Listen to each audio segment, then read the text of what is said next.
नमस्कार दोस्तों, आप सभी का स्वागत है हमारे चैनल पर।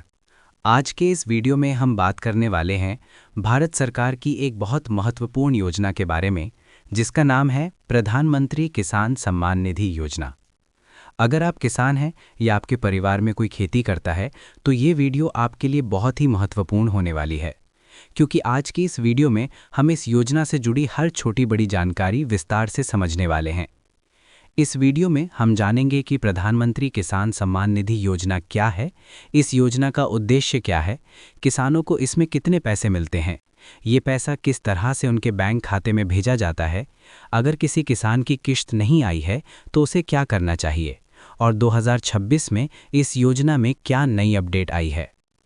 दोस्तों, सबसे पहले समझ लेते हैं कि प्रधानमंत्री किसान सम्मान निधि योजना क्या है।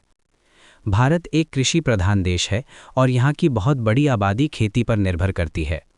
कई बार किसानों को खेती के लिए बीज, खाद, दवाई और अन्य ज़रूरी चीज़ों की ज़रूरत होती है, लेकिन उनके पास तुरंत पैसा उपलब्ध नहीं होता।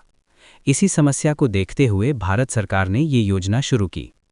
इस योजना की शुरुआत 2019 में की गई थी। इसका मुख्य उद्देश्य छोटे और मध्यम किसानों को आर्थिक सहायता प्रदान करना है, ताकि वे खेती से जुड़ी आवश्यकताओं को पूरा कर सकें। इस योजना के तहत पात्र किसानों को हर साल 6,000 रुपये की आर्थिक सहायता दी जाती है। ये पैसा सीधे किसानों के बैंक खाते में भेजा जाता है। इस योजना की सबसे बड़ी खासियत ये है कि इसमें किसी भी प्रकार का बिचौलिया नहीं होता। पैसा सीधे सरकार से किसानों के खाते में ट्रांसफ़र किया जाता है। अब बात करते हैं कि ये 6,000 रुपये किसानों को कैसे दिए जाते हैं। सरकार ये पैसा एक साथ नहीं देती, बल्कि इसे 3 किश्तों में देती है। हर किश्त 2,000 रुपये की होती है, यानी साल में 3 बार किसानों के खाते में 2,000 रुपये भेजे जाते हैं। आमतौर पर पहली किश्त अप्रैल से जुलाई के बीच भेजी जाती है, दूसरी किश्त अगस्त से नवंबर के बीच आती है और तीसरी किश्त दिसंबर से मार्च के बीच किसानों के बैंक खाते में ट्रांसफ़र की जाती है।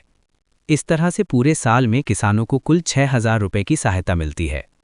अब बात करते हैं इस योजना के महत्व की। ये योजना किसानों के लिए बहुत लाभदायक साबित हुई है। इससे किसानों को खेती के लिए छोटी छोटी ज़रूरतों के लिए आर्थिक सहायता मिल जाती है।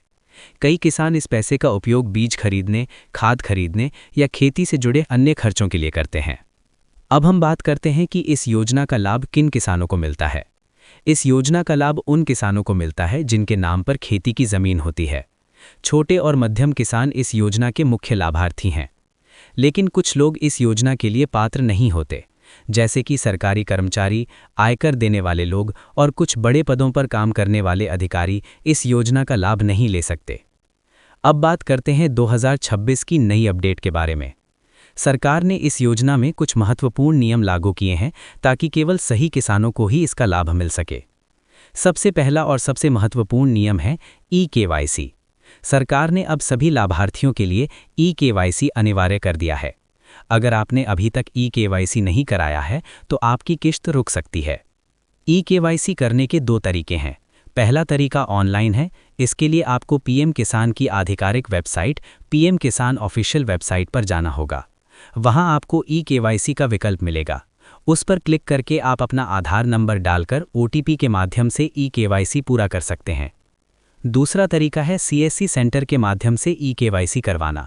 अगर आपको OTP नहीं मिलता या ऑनलाइन प्रक्रिया में कोई समस्या आती है, तो आप अपने नज़दीकी CSC सेंटर पर जाकर बायोमेट्रिक के माध्यम से eKYC करवा सकते हैं। अब बात करते हैं भूमि सत्यापन यानी लैंड वेरिफिकेशन की। सरकार अब ये सुनिश्चित करना चाहती है कि केवल वही व्यक्ति इस योजना का लाभ ले जो वास्तव में किसान है और जिसके नाम पर खेती की ज़मीन है। इसलिए कई राज्यों में भूमि सत्यापन की प्रक्रिया शुरू की गई है। अगर ज़मीन के रिकॉर्ड में कोई गलती है या नाम अलग है तो आपकी किश्त रुक सकती है। इसलिए ज़रूरी है कि आप अपनी ज़मीन के दस्तावेज सही रखें। अब बात करते हैं कि अगर आपकी किश्त नहीं आई है तो आपको क्या करना चाहिए। सबसे पहले आपको अपना स्टेटस चेक करना चाहिए। इसके लिए आपको पीएम किसान की वेबसाइट पर जाकर बेनिफिशियरी स्टेटस वाले विकल्प पर क्लिक करना होगा। वहां आप अपना आधार नंबर या मोबाइल नंबर डालकर ये देख सकते हैं कि आपकी किश्त की स्थिति क्या है। अगर स्टेटस में कोई समस्या दिखाई देती है, जैसे कि eKYC pending, bank account problem या लैंड वेरिफिकेशन पेंडिंग, तो आपको उस समस्या को जल्द से जल्द ठीक करवाना चाहिए। अब एक और महत्वपूर्ण जानकारी। कई बार किसानों को फर्जी कॉल या मैसेज आते हैं जिसमें कहा जाता है कि पीएम किसान की किश्त दिलाने के लिए पैसे देने होंगे। लेकिन आपको याद रखना चाहिए कि ये योजना पूरी तरह से सरकारी है और इसके लिए किसी भी प्रकार की फीस नहीं ली जाती। अगर कोई व्यक्ति आपसे पैसे मांगता है तो सावधान रहें, क्योंकि ये धोखाधड़ी हो सकती है।